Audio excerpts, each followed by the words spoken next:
5장 21절로 24절까지. 자, 오늘도 하나님의 말씀을 듣는 시간, 우리에게 주시는 하나님의 메시지, 음성이 뭘까?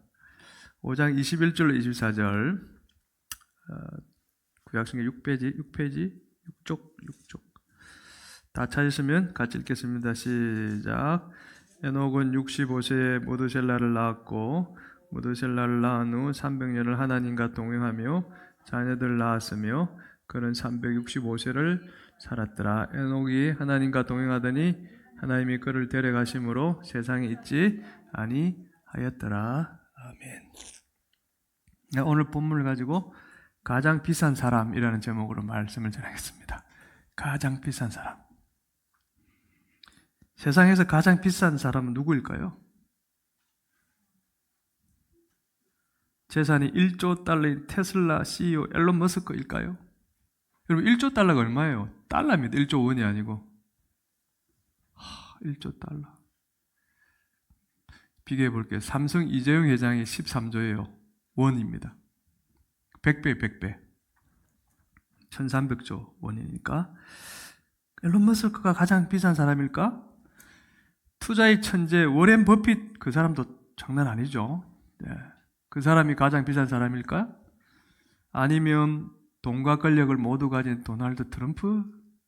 전 미국 대통령일까? 어떻습니까, 여러분? 오늘 이 질문의 답을 찾아봅시다. 세상에서 가장 비싼 사람이 누구일까? 자, 24절 읽습니다. 시작. 에녹이 하나님과 동행하더니 하나님이 그를 데려가심으로 세상에 있지 아니하였더라. 5장은 아담의 족보를 기록해 놓고 있습니다. 아담으로부터 노아에 이르기까지 그 계보를 적어 놓고 있죠. 오늘은 에녹에 대해서 우리가 한번 살펴보기를 원합니다. 에녹은 언제적 사람일까요? 여러분, 감이 오세요? 이 5장의 이 나이를 계산해 보면 BC 한 3,500년경에 살았던 인물로 그렇게 나옵니다. 그러니까 지금으로부터 5,500년 전에 살았던 사람이죠. 에녹은 오늘 보니까 그에 대해서 성경이 이렇게 기록해 놓고 있습니다. 하나님과 동행하는 삶을 살았다. 그래서 하나님이 에녹을 하늘로 데려가셨다. 살아있는 채로, 보통 살아있는 채로 하늘로 데려갔다. 그렇게 이야기하고 있습니다. 그래서 이 말씀을 읽고 보통은 이제 이걸 이렇게 해석하죠. 이렇게 생각하는 사람들이 많습니다. 세상에 안 죽는 사람은 아무도 없지. 맞죠? 세상에 안 죽는 사람은 없습니다. 다 죽습니다. 하나님이 에녹을 데려갔다는 것은 에녹이 그러니까 죽고 난 뒤에 하늘로 데려갔다는 뜻이다. 우리가 이제 죽고 나면 천국 가는 것처럼 하나님이 에녹이 죽고 난 뒤에 천국으로 데리고 가셨다. 이 말씀을 읽는 사람들이 하나님과 동행하는 삶을 살라는 교훈을 주려고 기록해 놓은 거야. 여러분, 어떻습니까? 여러분, 여기 동의하십니까? 안 하세요? 그럼 어디에 동의하십니까? 자, 미안하지만 이렇게 생각하고 이 말씀을 그냥 이렇게 단순하게 그냥 넘기는 사람은 하나님이 주시는 놀라운 감동과 은혜를 놓치는 것입니다. 왜냐하면 이 에녹의 삶에는 놀라운 비밀이 숨어 있기 때문에 그렇습니다. 그래서 이 비밀을 오늘 여러분들과 나누기를 원합니다. 이 비밀이 뭐냐고요? 볼까요, 이제? 21절 21절 시작. 에녹은 65세에 모두셀라를 낳았고 모두셀라를 낳은 후 300년을 하나님과 동행하며 자녀들을 낳았으며. 지금 에녹이 누구를 낳았대요? 모두셀라를 낳았습니다. 몇 살에? 65세에. 성경은 에녹이 모두셀라를 낳기 전까지는 어떻게 살았는지에 대해 기록을 안 했습니다. 그죠? 네, 낳기 전에 어떻게 살았는지 기록 안 했습니다. 하지만 모두셀라를 낳은 뒤부터 에녹은 하나님과 동행하는 삶을 살았다고 기록하고 있습니다. 맞죠? 에녹이 65세에 모두셀라를 낳았는데 모두셀라를 낳기 전에 그가 어떻게 살았는지에 대한 기록은 없습니다. 그러나 에녹을 낳은 후에 그에 대한 기록은 하나님과 동행하는 삶을 살았다. 이렇게 기록하고 있다는 겁니다. 자, 에녹이 무드셀라를 낳은 뒤부터 어떻게 살았길래 성경은 그가 하나님과 동행했다는 표현을 썼을까? 여러분 궁금하지 않습니까? 성경을 읽을 때 항상 질문을 던져 봐야 돼요. 그냥 읽고 쑥 지나가면은 아무런 의미를 캐치할 수 없습니다. 근데 이상하다. 이 차이점이 뭐지? 왜 전에는 기록이 없는데 후에는 하나님과 동행했다고 기록해 놨을까? 그럼 하나님과 동행했다는 게 무슨 뜻일까? 어떻게 살았길래 하나님이 동행했다고 성경은 이야기하고 있을까? 하나님과 동행했다고, 그죠? 자, 이제 성경의 신구약을 오면서 이제 이렇게 보면서 이것을 한번 설명해 볼게요. 유다서 아시죠? 유다서 1장 14절 시작. 아담의 7대손 에녹이. 그 5장을 보면 아담부터 노아까지 나옵니다. 아담이 1대고 셋이 2대고 에노스, 게난, 마할랄렐, 야렛, 에녹 7번째. 그러니까 하나님이 창조한 인간이 누구죠? 아담이지 않습니까? 아담은 에녹은 이 아담의 7번째 손이다. 후손이다 이 말이죠. 자, 그러면 아담하고 에녹 이 간격이 시간적 간격이 얼마나 될까? 계산해 보면 한 500년 정도 차이가 나요. 7대가 흘러갔으니까 그 시간 정도 차이 나겠죠. 그때는 또 오래 살았으니까. 그러면 에녹이 살던 시대의 특징이 뭘까? 이 시대의 사람들은 천지를 창조하신 하나님, 또 죄를 짓고 에덴 동산에서 쫓겨난 아담과 하와에 대한 기억이 있을까요? 500년이 지났으니까 그것에 대한 기억이 점점 허물허물 잊어져 버렸겠죠. 그럼 그 결과 어떻게 됩니까? 이 사람들이 하나님을 모르니까 엄청난 죄악을 지으며 살게 된 거죠. 그러니까 하나님이 도무지 참을 수 없을 정도로 악독한 죄를 많이 지으면서 살게 되었다는 것입니다. 언제 살았며? 에녹 시대 사람들이. 그 결과 하나님은 사람들을 더 이상 가만히 두고 볼 수가 없었던 것이죠. 그래서 하나님은 에녹에게 내가 곧 세상을 심판할 것이라는 계시를 줍니다. 그 내용이 없는데요. 잘 들어보세요. 이 계시를 언제 에녹이 받았을까? 언제 받았을까요? 예, 맞습니다. 모두셀라가 태어나기 얼마 전쯤 아니면 바로 직전에 받았을 거예요. 어떻게 그렇게 알 수 있냐고요? 자, 모두셀라의 이름을 보면 이것을 유추해 볼 수 있습니다. 자, 모두셀라 이름이 뭐냐? 모두셀라는 무트와 살라트 두 단어를 합쳐서 만든 이름입니다. 무트는 무슨 뜻일까요? 심판, 죽음입니다. 살라트는 무슨 뜻일까요? 보낸다는 뜻입니다. 그러면 모두셀라는 어떤 의미를 가진 이름일까요? 다가올 심판과 죽음을 기억나게 하려고 이 땅에 보낸 사람이란 뜻이죠. 에녹은 하나님이 세상을 심판할 거라는 계시를 받고 그때 태어난 아들의 이름을 그것을 기억하기 위해서 뭐라고요? 모두셀라로 지었다는 것입니다. 이게 비밀이에요. 그냥 가면은 모릅니다, 이거. 근데 이것을 역초적해서 그 의미를 파헤쳐 보면은 이런 뜻이 그 안에 들어있는 것입니다. 에녹에게 계시를 심판한다는 계시를 준다고 기록되지 않았습니다. 그런데 그 아들 모두셀라의 이름을 보면은 그런 뜻이기 때문에 그 아들 낳기 전에 하나님이 이 에녹에게 심판을 내릴 것이라는 계시를 주었다는 것입니다. 자, 보세요. 창세기 5장 15절 17절과 창세기 6장 6절 읽습니다. 시작. 모두셀라는 969세를 살고 죽었더라. 홍수가 땅에 있을 때 노아가 600세라. 자, 모두셀라가 몇 살까지 살았죠? 969살. 그래서 가장 오래 산 사람입니다. 노아가 몇 살 때 하나님이 세상을 물로 심판했습니까? 600살. 자, 성경에 기록된 5장의 족보를 근거해서 이 숫자들을 계산해 보면 모두셀라는 하나님이 홍수로 세상을 심판한 해, 노아가 600살 되던 그 해까지 살다가 홍수 심판이 시작되기 바로 직전에 죽었다고 볼 수 있습니다. 그래프를 보면 자, 1대, 2대, 3대, 4대, 5대, 6대, 7대 여기 에녹입니다. 65세 때 모두셀라를 낳았습니다. 모두셀라가 969살까지 살았습니다. 이때가 바로 물심판이 내려졌고 노아가 600세가 되던 해라는 것이죠. 그러니까 600세 되던 해 물심판이 내리는 그 해, 물심판 내리기 직전에 모두셀라가 죽었다는 그런 의미입니다. 모두셀라는 하나님이 세상을 심판할 거라는 메시지를 자기가 알든 모르든 969년 동안 자신의 이름으로 알리는, 세상에 알리는 사명을 끝내고 죽은 거예요. 쉽게 말하면. 왜? 자기 아버지가 에녹이 그 아들 이름에 그걸 담아서 살게 했으니까 태어날 때부터 이 모두셀라는 그 사명을 받고 살았고, 뭐 살다가 아버지의 어떤 그런 설명과 이유들로 인해서 알기는 알았겠죠. 어쨌든 그렇게 살다가 물심판 직전에 죽은 거죠. 하나님으로부터 세상이 심판받는다는 계시를 받은 에녹은 모두셀라를 낳은 후부터 사람들에게 뭐라고 외치며 살았을까요? 여러분이 하나님으로부터 이제 곧 내가 세상을 심판할 것이다 계시를 받았다고 생각해 보세요. 여러분 어떻게 살겠습니까? 어떻게 살겠습니까? 가만히 있을 거예요? 아니죠. 사람들이 미쳤다고 해도 할 수 없어요. 곧 심판이 임할 것이다. 회개하고 구원을 받아라. 그렇게 외쳤지 않겠습니까? 당연하죠. 한 명이라도 더 죄를 회개하고 구원받을 수 있도록 아마 자신의 나머지 인생을 바쳤을 거예요. 이걸 어떻게 알냐고요?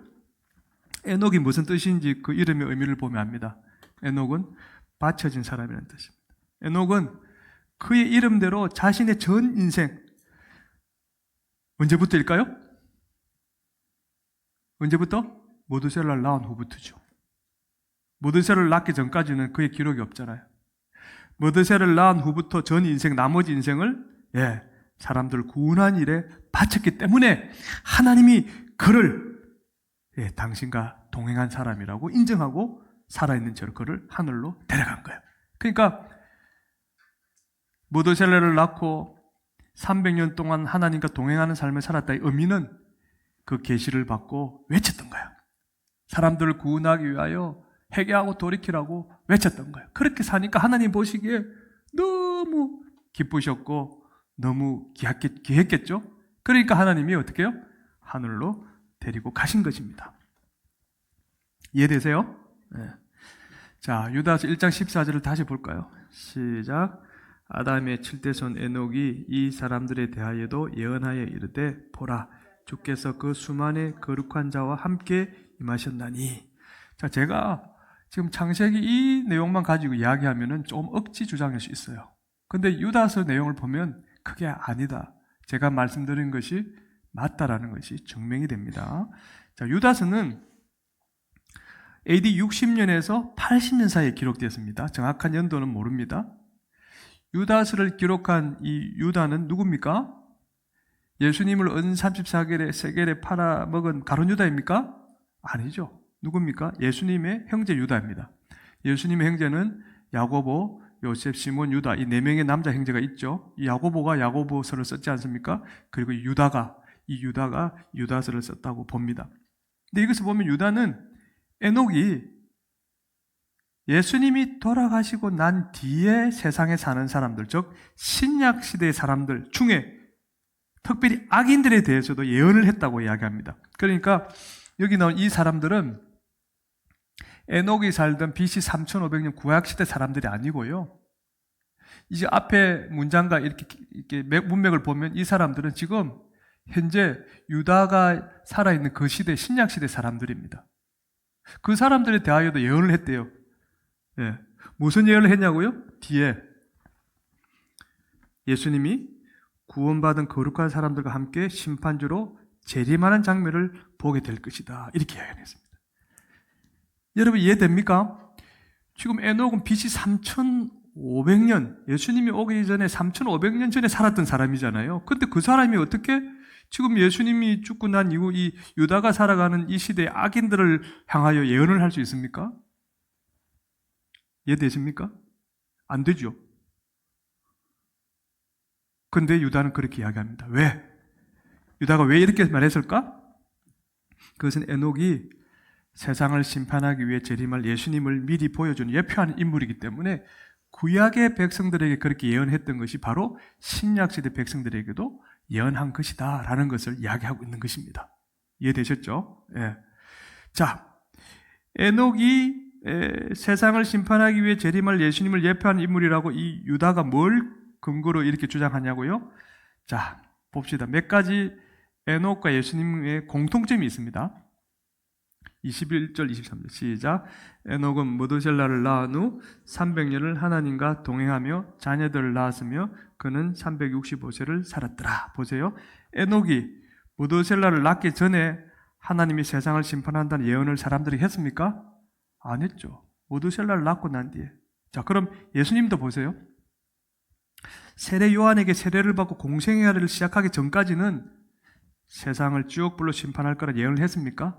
안 했죠. 자, 딱 보세요. 에녹과 예수님의 삶이 딱 맞아 들어가죠. 그러니까 유다는 이 에녹이 예수님을 예표하는 인물이라 보고 그 에녹이 당시 신약시대 악한 사람들에게 대해서 하나님이 심판하실 것이라는 것을 미리 예언했다라고 지금 유다가 기록했다는 것입니다. 에녹은 무드셀라를 낳은 후 300년을 하나님과 동행했죠. 이 말은 에녹이 무드셀라를 낳은 후 300년 동안 심판의 날이 가까워지니 회개하고 구원을 받으라고 사람들에게 외치며 살았다는 그 말입니다. 자, 예수님은 세례를 받은 후 공생애 3년 동안 300년이고 3년이지만 그 구조가 같다는 것입니다. 3년 동안 어떻게 했습니까? 천국과 지옥 심판이 있다라고 사람들에게 외쳤죠? 예, 외쳤습니다. 예수님은 3년 동안 심판날이 가까워지니 회개하고 구원받으라고 사람들에게 선포하며 살았다. 지금 에녹하고 똑같아요. 자, 에녹 이름이 무슨 뜻이라고 그랬습니까? 아까? 바쳐진 사람. 예수님도 세상 모든 사람들의 죄를 대신 짊어지시고 십자가에 못 박혀 죽는 어린 양으로 하나님께 바쳐졌죠. 또 에녹은 살아있는 채로 하나님이 하늘로 데려갔기 때문에 세상에 지금 없다고 했습니다. 예수님도 그럴까요? 네, 그렇죠. 사도행전 1장 11절 시작. 이르되 갈릴리 사람들아 어찌하여 서서 하늘로 쳐다보느냐. 너희 가운데서 하늘로 올려지신 이 예수는 하늘로 가심을 본 그대로 오시리라 하였느니라. 여기 하늘로 올려지신 이 예수는 에녹도 올라가고 예수님도 올라갔습니다. 예수님은 십자가에 세상 모든 사람들의 죄를 못 박는 화목 제사를 하나님께 드리고 죽으셨죠. 자신을 화목 제물로 드리면서 죽으셨습니다. 십자가에. 하지만 3일 만에 부활해서 40일 동안 이 땅에 계시면서 사람들에게 하나님 나라를 전파하시고 당신이 살아났음을 보여주셨습니다. 그런 다음 예수님도 어떻게 해요? 예, 산채로 하나님이 하늘로 데려가셔서 지금 세상에 없습니다. 지금 어디 계십니까? 하나님 나라, 하나님 보좌 우편에 계시죠. 하지만 성령으로 우리와 함께 하십니다. 어쨌든 그분은 올라가셨습니다. 하나님이 세상을 심판할 거라는 에녹의 예언이 이루어졌습니까? 이루어졌죠. 물심판 그때 당시. 에녹이 첫 예언을 하고 다닌 지 1000년이 되기 전에 세상은 물바다가 됐지 않습니까? 첫 예언은 언제였습니까? 아들이 태어날 때부터 했겠죠. 그리고 아들이 969살 살다 죽었잖아요. 1000년이 되기 전에 죽었잖아요. 그 1000년이 되기 전에 그 예언은 성취되어졌습니다. 물바다가 됐습니다. 노아가 600세 되던 때 홍수 심판이 일어나서 다 하나님의 심판이 이루어졌습니다. 그럼 예수님이 세상을 심판하러 온다는 이 예언은 이루어졌나요? 아직 안 이루어졌죠. 이건 남았습니다. 그러니까 에녹의 예언이 다 이루어졌듯이 예수님의 이 예언도 하나님 시간으로 1000년이 지나기 전에 반드시 이루어지겠죠. 믿습니까? 지난주 말씀드렸던 것처럼 지금 반시간의 때를 우리가 지나고 있죠. 이 반시간의 때가 끝나면 1000년이 차기 전에 그 의미와 같은 의미로 주님이 내려오시겠죠. 자, 다시 창세기로 한번 돌아가 볼게요. 창세기 6장 11절 시작. 그때 온 땅이 하나님 앞에 부패하여 포악함이 땅에 가득한지라. 하나님이 에녹에게 계시를 주시고 그 계시가 노아의 때에 이루어지도록 그렇게 심판하셨던 이유입니다. 하나님이 물로 세상을 심판했던 이유입니다. 그때 당시에 그 세상이 어땠는지 그 이유가 뭡니까? 온 땅이 하나님 앞에 부패했기 때문이랍니다. 또 하나 뭐죠? 땅에 포악함이 가득했기 때문이랍니다. 부패하여 포악함이 땅에 가득했다. 포악이라고 번역된 이 히브리 하마스는 학대하다, 해치다, 빼앗다는 뜻입니다. 그러니까 힘센 사람이 힘이 약한 사람에게 물건을 빼앗든지 생명을 빼앗든지 다짜고짜로 죽이든지 했던 일들이 만연했다는 것입니다. 그것도 다 법이 뭐 없으니까 힘센 사람이 죄리죠. 가득하다로 번역된 말레, 더 이상 채울 자리가 없어 밖으로 흘러 넘친다는 뜻입니다. 이 잔이 있는데 물을 부으면 저 잔이 그 물을 더 이상 담을 수가 없어서 바깥으로 흘러 넘친다는 그런 뜻이죠. 그러니까 저 말인즉 물 심판이 내리기 직전의 세상은 죄가 넘쳐서, 죄가 흘러 넘쳐서 어디든지 그냥 다짜고짜로 힘센 사람, 힘이 약한 사람 죽이고 빼앗는 그런 일들이 가득 차고 넘쳤다는 뜻입니다. 그래서 하나님이 더 이상 그것을 두고 볼 수 없는, 참을 수 없는 심각한 상태였다는 걸 이야기합니다. 그래서 에녹에게 계시를 주셨던 것처럼 노아의 때 물심판으로 썰어버리셨다는 것이죠. 그 예언이 성취되어진 것입니다. 자, 그럼 오늘 우리가 살고 있는 이 세상은 어떨까요? 한번 보세요, 여러분. 하나님이 물심판을 내리기 그때보다 훨씬 더 우리가 심각할까요? 그렇지 않을까요? 예. 더 심각한지는 모르겠지만 최소한 그 정도는 될 거예요. 그러니까 아직 때가 있다는 것은 아마도 그런 의미가 아닐까요? 근데 이것이 좀 있으면은 이거보다 더 심각해질 겁니다. 그러면 그때 예수님의 예언대로 심판이 내려지겠죠. 자, 볼까요? 오늘날의 현실을. 아까 뭐라 그랬습니까? 하마스, 학대하다, 해치다, 빼앗다. 힘 있는 사람이 약한 사람을 치고 때리고 죽이고 빼앗다. 그런 뜻이라 그랬지 않습니까? 오늘날 어떻습니까? 실제로 죽이고 빼앗는 일들이 일어나고 있지 않습니까? 언어폭력, 가정폭력, 데이트폭력, 묻지마 폭력 같은 학대. 이게 바로 포악, 학대. 이게 지금 도를 넘었습니다, 실은. 물론 에녹 시대 때는 실질적인 물리적인 폭력이 더 컸겠죠. 그러나 지금은 물리적 폭력보다는 이런 정신적인 폭력이죠. 근데 그 강도는 에녹 때와 다르지 않습니다. 더 심합니다. 상처 주는 말을 해서 사람을 죽이고, 마녀 사냥을 해서 한 사람을 정신병자로 만들고, 자기 기분이 나쁘다고 모르는 사람을 칼로 찔러 죽이고, 그제도 있었죠. 18살 여고생을 칼로 찔러 죽여버렸지 않습니까? 전혀 모르는 사이입니다. 게임하는데 걸리적거린다고 자기가 낳은 어린 자식을 죽이는 범죄들이 일어나고 있지 않습니까? 동성애가 합법화되고 친딸을 성폭행하고 심지어 친딸과 결혼하는 미친 아빠가 생길 정도로 세상은 육체적 쾌락에 미쳐있죠? 가난한 사람들이 일자리를 빼앗고 가족을 속여서 돈을 빼앗고 심지어 불륜을 범하고도 얼굴 빳빳이 들고 다니며 살고 있지 않습니까? 오늘 우리가 사는 세상이. 에녹이 예언한 대로 노아의 때에 하나님이 물로 심판했던 것처럼 예수님의 예언대로 하나님이 죄악으로 넘쳐나는 이 세상을 이제 불로 심판할 것입니다. 이건 너무나도 명백한 사실입니다. 성경은 곳곳에 그런 이야기들을 기록해 놓고 있죠. 베드로후서 3장 10절 시작. 그러나 주의 날이 도둑같이 오리니 그 날에는 하늘이 큰 소리로 떠나가고 물질이 뜨거운 불에 풀어지고 땅과 그 중에 있는 모든 일들이 드러나리로다. 주의 날, 재림의 날, 예수님이 재림하면 뜨거운 불이 풀어진다.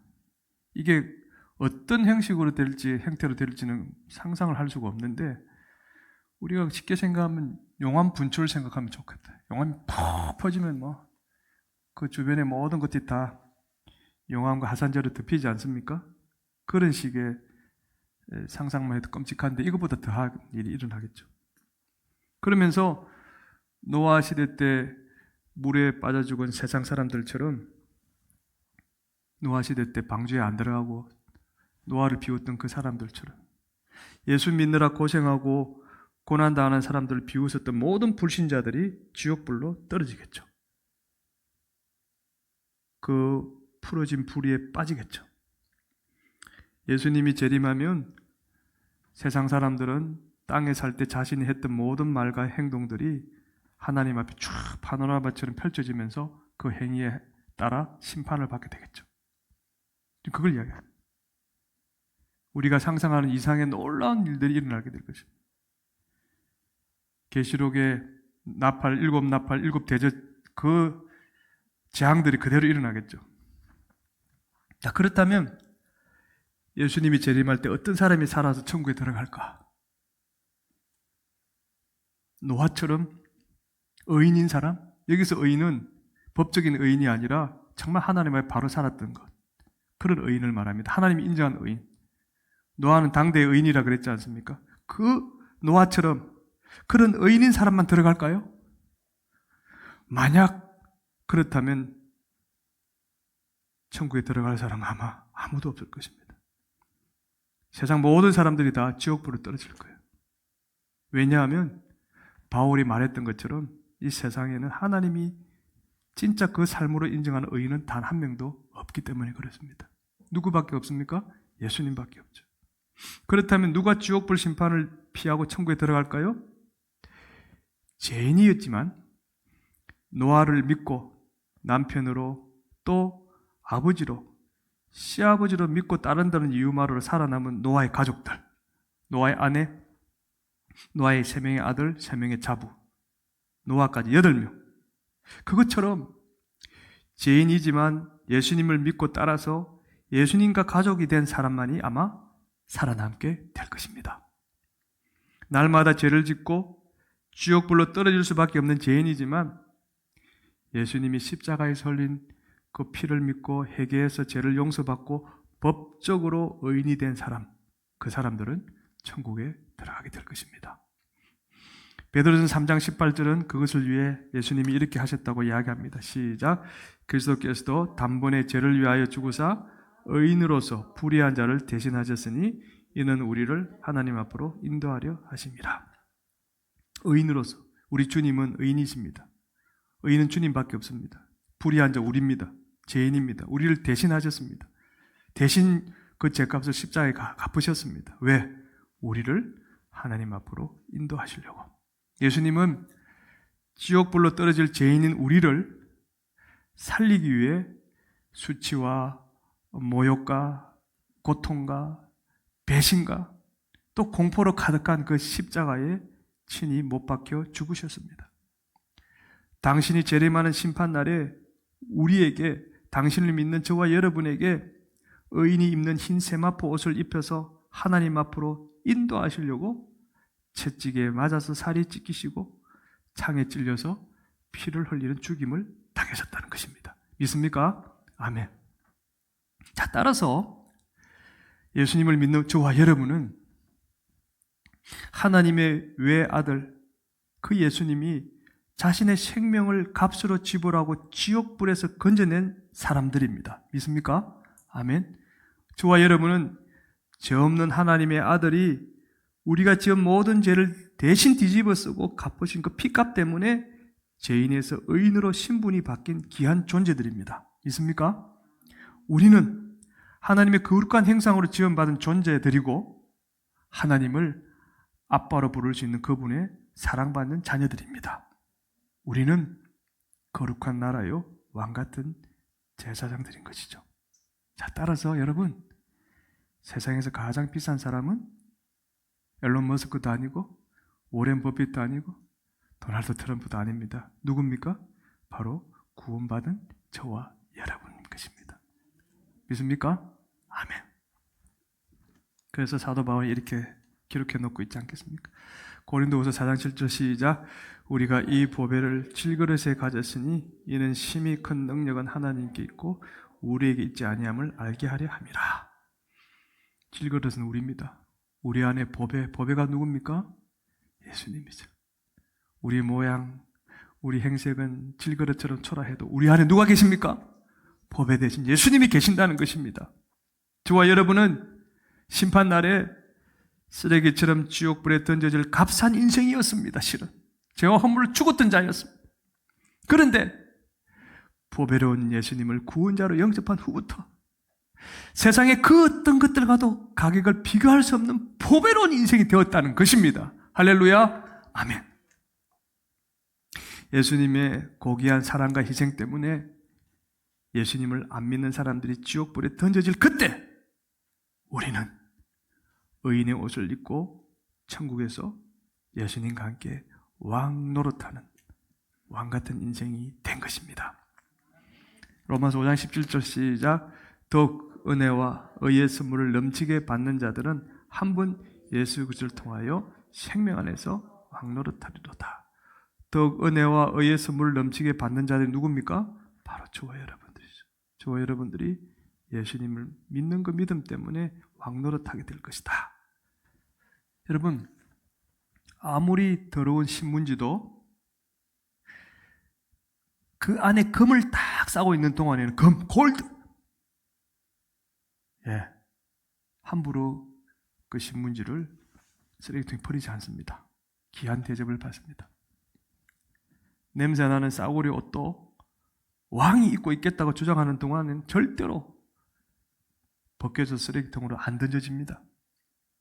예수님이 재림하는 날까지 보배 예수님을 마음에 품고 있으면 세상에서 존귀한 하나님의 자녀가 누리는 복을 받으며 살 수 있게 될 것입니다. 심판날까지 구원자 예수님이 성령으로 너희 마음 안에 있겠다고 주장할 수 있도록, 내 안에 주님이 들어오실 수 있도록 죄를 회개하고 의인으로 살려고 노력하는 그 사람만이 천국에 분명히 들어가게 될 것입니다. 그래서 계시록의 사도 요한은 이렇게 기록해 놓고 있지 않겠습니까? 2장 26절 시작. 이기는 자와 끝까지 내 일을 지키는 그에게 만국을 다스리는 권세를 주리니. 여러분, 성경을 잘 보면 보배 예수님을 믿음으로 받아들이기만 하면 그 뒤로 아무렇게 살아도 천국에 들어간다고 결코 말하지 않습니다. 병이 낫는 기적을 처음 하고 신령한 은사를 받아 주님의 이름으로 선지자 노릇을 했어도 예수님을 그 마음에서 빼어내고 자기 욕심을 위해 살았다면 지옥불로 떨어진다고 성경 분명히 기록해 놓고 있습니다. 세상의 유혹과 시험을 이긴 사람과 끝까지 회개하여 거룩을 지키며 의인으로 살려고 노력하는 그 사람만 천국에 들어간다고 성경은 말하고 있습니다. 그러니 보배로운 예수님이 마음에 빠져나가서 내 마음에서 설거문이 빠져나가서 값싼 인생으로 바뀌지 않도록 평생 예수님과 동행하는 성도가 되어야 되는 것입니다. 예수 안 믿는 사람들은 이 땅에서 아무리 삐까뻔쩍하게 살았어도 영혼에 보배 대신 예수님이 없기 때문에 더럽고 추한 상태 그대로 심판대 앞에 서게 될 것입니다. 그래서 쓰레기 같은 인생으로 판정받고 지옥불로 던져질 것입니다. 그러나 보배 대신 예수님을 끝까지 붙잡고 심판대 앞에 가는 사람은 너는 지옥불로 떨어져야 마땅하지만 네 안에 있는 보배 예수 때문에 천국에 들어가라는 하나님의 음성을 듣게 될 것입니다. 왜냐고요? 예수님이 십자가에서 흘린 피가 추한 그의 모습을 예수님처럼 영화로운 모습으로 변화시켜 줄 것이기 때문에 그렇습니다. 그래서 사도 바울이 또 이런 말씀을 기록해 놓았겠죠? 고린도후서 3장 18절 시작. 우리가 다 수군을 벗은 얼굴로 거울을 보는 것 같이 주의 영광을 보며 그와 같은 형상으로 변화하여 영광에서 영광에 이르느니 곧 주의 영으로 말미암으리라. 나중에 하나님 앞에 설 때 우리 변화된 모습을 이야기하고 있습니다. 사랑하는 성도 여러분, 저와 여러분, 우리는 보배로운 예수님을 마음에 품고 그분을 붙잡고 살고 있을까요? 그렇다면 우리는 세상에서 가장 비싼 사람들이 분명합니다. 심판날에 예수님처럼 변화되어질 영광스러운 사람들이 분명합니다. 믿습니까? 이것이 우리의 아이덴티티, 정체성, 신분인 것입니다. 저는 우리 주만 높이는 교회 믿음의 식구 여러분들이 이 믿음을 가지고 이 세상에서 당당하게 살기를 주님의 이름으로 축복합니다. 아멘. 우리 옆 사람이 이렇게 말해보세요. 나를 우습게 보지 마세요. 시작. 나를 우습게 보지 마세요. 나는 세상에서 몸값이 가장 비싼 사람입니다. 시작. 나는 세상에서 몸값이 가장 비싼 사람입니다.